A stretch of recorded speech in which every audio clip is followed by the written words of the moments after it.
ለሚፈነግል ወድበር ብለው ለሚጠፋ ብር ብለው ለሚቀር ምድራዊ ክብር ብለው ለስጋዊ ጥቅም ብለው እኔ እበልጥ እያሉ የደሃውን ልጅ ያጋድሉታል። በጎጠኝነት መምህር ዘላለም ወንድሙን አጥታለች። በአንድ ወቅት መምህራችን እንዲህ ብለው ነበር። ሞት አይቀርም።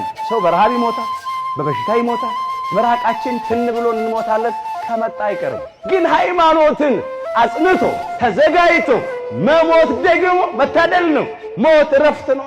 በእውነት ነፍሳቸውን ከደጋጎች አባቶቻችን ከአብርሃም ከይስሐቅ ከያዕቆብ ጎን በአጸደ ገነት ያሳርፍልን። ለቤተ ክርስቲያናችን ለመላው ኦርቶዶክሳውያን በሙሉ ሙሉ የአቦ ሚዲያ ክሩ መጽናናትን እንመኛለን። አይዟችሁ። ለሚፈነግል ወድበር ብለው ለሚጠፋ ብር ብለው ለሚቀር ምድራዊ ክብር ብለው ለስጋዊ ጥቅም ብለው እኔ እበልጥ እያሉ የደሃውን ልጅ ያጋድሉታል። በጎጠኝነት እየተመላለስን የገሌ ቋንቋ የሚናገር እያለን እዛ ውስጥ ያለን ሰዎች ከዚያ እንውጣ። ዛሬ አንዳንድ ሰዎች አሉ የኔ ቋንቋ ልዩ ነው፣ እኔ ምርጥ ዘር ነኝ የሚሉ ሰዎች እኮ ምንም ትርፍ የለም፣ ምንም አይገኝም። አሁን ከመለያየት መስማማት፣ ከቂም በቀለኝነት ይቅርባይነት፣ ከመቃቃር መፈቃቀር፣ ከመተማማት ከመተቻቸት ቀርቦ መወያየት፣ ጸብ ለሚዘሩ መለያየት ለሚዘሩ ጎጠኝነትን ለሚዘሩ ጆሮአችንን አንስት፣ ቦታ አንስት። ሰውን በሰውነቱ እናክብረው። ያለ ፍቅር ከሆነ ሁሉ ከንቱ ነው። እግዚአብሔር አምላካችን አንድነታችንን መልሶ ይስጥር። በእውነት ኢትዮጵያውያን የምንታወቀው እንግዳ በመቀበል ነው፣ ከሁሉ ጋራ በሰላም በመኖር ነውና አሁንም ከሰው ሁሉ ጋር በሰላም እንድንኖር ይርዳል። የጸብን ግድግዳ በስጋው አፈረሰ ሲል በስጋው ክሶ ማለት ነው። ቅዱስ ስጋውን ቆርሶ ክቡር ደሙን አፍስሶ ነፍሱን ለመስቀል ሞት አሳልፎ ሰጥቶ ውድ ዋጋ ከፍሎ በዕለተ ዓርብ በፈጸመው ቤዛነት በተቀበለው መከራ በከፈለው ዋጋና መስዋዕትነት ያንን የመለያየት ግድግዳ የጥል ግድግዳ አስወገደ፣ አፈረሰ፣ ሰላምን መሰረተ፣ ፍቅርን አደረገ። ፍቅር የሆነ አምላክ ክብር ምስጋና ይግባው። እስቲ በሉ ይህም በሉ ከሁለታቸው አንድን አዲስን ሰው በራሱ ይፈጥር ዘንድ። እዚያው ኤፌሶን ምዕራፍ 2 ቁጥር 15 ላይ ተመልሼ ነው እየተመለከትኩ ያለሁት። ይህም አለ ከሁለታቸው ከሕዝብና ከአሕዛብ አንድን አዲስን ሰው። ስንት ሰው? አንድን አዲስን ሰው በራሱ ይፈጥር ዘንድ። የተፈጠረው አንድ አዲስ ሰው ነው በሐዲስ ኪዳን። አሁን በሐዲስ ኪዳን አንድ አዲስ ሰው ተፈጥሮ በማን? በአምላካችን በጌታችን በመድኃኒታችን በኢየሱስ ክርስቶስ ጥምቀት፣ በእርሱ ቤዛነት መስዋዕትነት፣ በዳግማዊው አዳም በአምላካችን በኢየሱስ ክርስቶስ መስዋዕትነት አንድ አዲስ ሰው ተፈጠረ። ልዩነት የለም።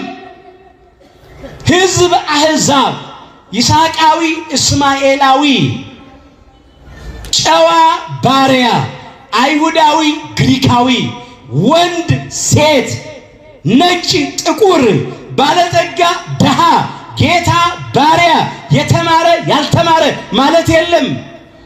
አንድ አዲስ ሰው እንደገና በኢየሱስ ክርስቶስ ተፈጥሯል።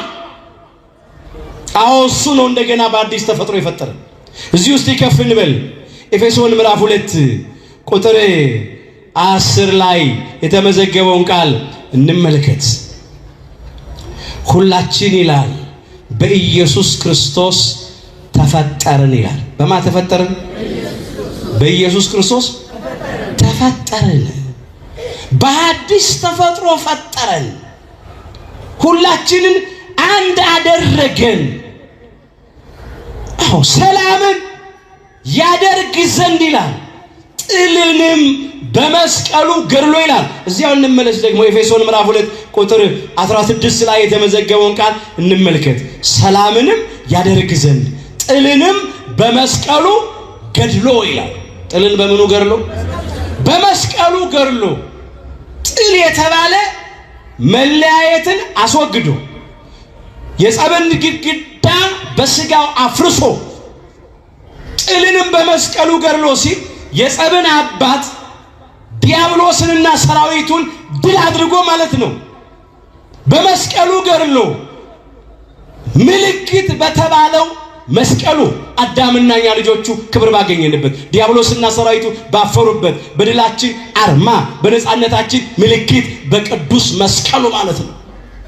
ሌላው ጥልንም በመስቀሉ ገድሎ ሲል መስቀል በተባለ ስለኛ በተቀበለው መከራ ስለኛ በከፈለው ውድ ዋጋ በፈጸመው ቤዛነት የተቀበለልን መከራ የተሰቃየው ስቃይ ሁሉ የከፈለው ዋጋ ሁሉ ሞቱ ራሱ መስቀል ይባላል።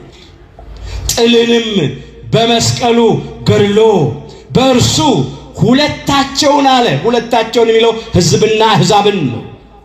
በአንድ አካል ከእግዚአብሔር ጋር ያስታርቅ ዘንድ በአንድ አካል ከማን ጋር ያስታርቅ ዘንድ? ከእግዚአብሔር ጋር ያስታርቅ ዘንድ ከባህሪ አባቱ ከእግዚአብሔር አብ ጋራ ከባህሪ ሕይወቱ ከእግዚአብሔር መንፈስ ቅዱስ ጋራ ከራሱም ከእግዚአብሔር ወልድ ከኢየሱስ ክርስቶስ ጋራ ታረቀን፣ አስታረቀን። ለምን? እርሱ ሰላማችን ነውና፣ እርሱ አስታራቂያችን ነው። አንድ ያደረገን እሱ ነው። ክብረ ምስጋና ለአምላካችን ለጌታችን ለመድኃኒታችን ለኢየሱስ ክርስቶስ ነው። እንግዲህ የሰውን ወገኖች ሁሉ ከአንድ ፈጠረ ሲል በብሉይ ኪዳን በመጀመሪያው ሰው በፍጥሩ አዳም በኩል በስጋ ሁላችንም የአዳም ልጆች ነን። አባታችን አዳም ነው፣ እናታችንም ሔዋን ናት። በአዲስ ኪዳን በዳግማዊ አዳም በአምላካችን በጌታችን በመድኃኒታችን በኢየሱስ ክርስቶስ በኩል ሰው በሆነው አምላክ በኢየሱስ ክርስቶስ በኩል በአዲስ ተፈጥሮ ፈጥሮናል። እንደገና ደግሞ አንድ አድርጎናል። አንድን አዲስን ሰው በራሱ ይፈጥር ዘንድ ያለው ለዚህ ነው። በአዲስ ተፈጥሮ አዲስ ሆነን ተፈጥረናል። አሁን ልዩነት የለም። ሌላ መስፈርት ማስቀመጥ አይገባም። አንድ አዲስ ሰው ስለተፈጠረ ይህ እንግዲህ ለሰው ልጆች ሁሉ የተሰጠ ነው። ዛሬ በእምነት ማይመስሉን ያላመኑ ያልተጠመቁ ሰዎች ቢኖሩ ለነሱም ክርስቶስ በስጋ ሞቶላቸዋል።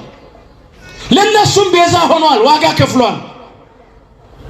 አዎ ሰዎች ናቸው፣ በሰውነታቸው አንድ ናቸው።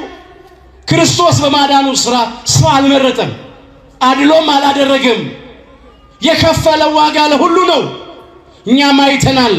አባትም ልጁን የዓለም መድኃኒት ሊሆን እንደላከው እንመሰክራለን ይላል። እዚህ አንደኛ ዮሐንስ ምዕራፍ 4 ቁጥር 14 ላይ ሁሉን ትቶ የተከተለ ከዋለበት የዋለ የእጁን ታምራት ያየ የቃሉን ትምህርት የሰማ የመስቀል ስር ሐዋርያ የቁርጥ ቀን ወዳጅ ሐዋርያውና ወንጌላዊው ቅዱስ ዮሐንስ ወልደ ነጎድጓድ በመልእክቱ የጻፈው ነው። እኛም አይተናል አለ። ያየውን ነው የሚመሰክረው። ከቅዱሳን ሐዋርያት ጋር ራሱን ቆጥሮ ሲናገር እኛም አይተናል አለ። አባትም አለ እግዚአብሔር አብን፣ ልጁን አለ እግዚአብሔር ወልድን፣ አባትም ልጁን አለ እነሆ የዓለም መድኃኒት ሊሆን እንደላከው እንመሰክራለን አለ።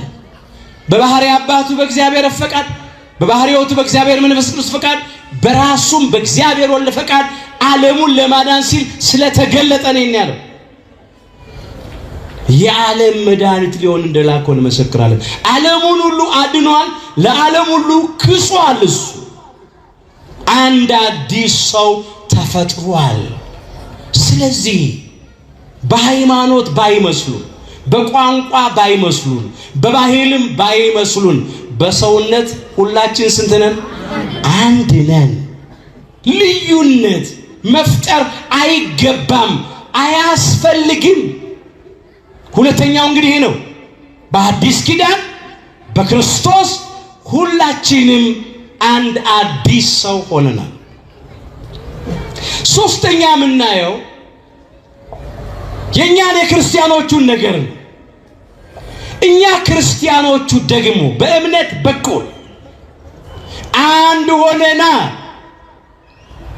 ወንዶቹ በ40 ቀን ሴቶቹ በ80 ቀን ከማኅፀነ ዮርዳኖስ ከጸጋ መንፈስ ቅዱስ ዳግም በጥምቀት ተወልደን በሜሮን ከብረን የአምላክን ቅዱስ ሥጋና ክቡር ደም ተቀብለን እግዚአብሔርን በልጅነት ክብር አይተን ለመንግሥተ ሰማያት ክብር ታጭተናል።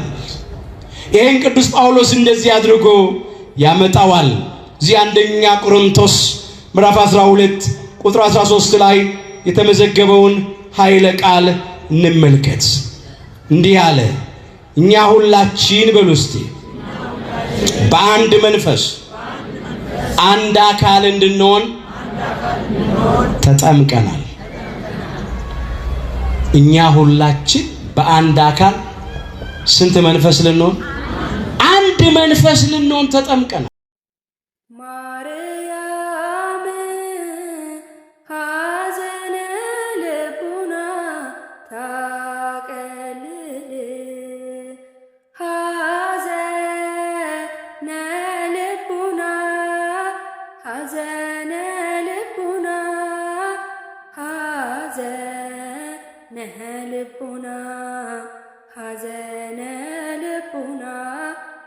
ዛሬ በመላው ዓለም ለምትገኙ የክርስትና እምነት ተከታዮች እጅግ አሳዛኝ ዜና አለኝ። ታላቁ የቃለ እግዚአብሔር አርበኛ መምህር ዘላለም ወንድሙ በዛሬው ዕለት የካቲት 28 ቀን ከዚህ ዓለም ድካም አርፈዋል።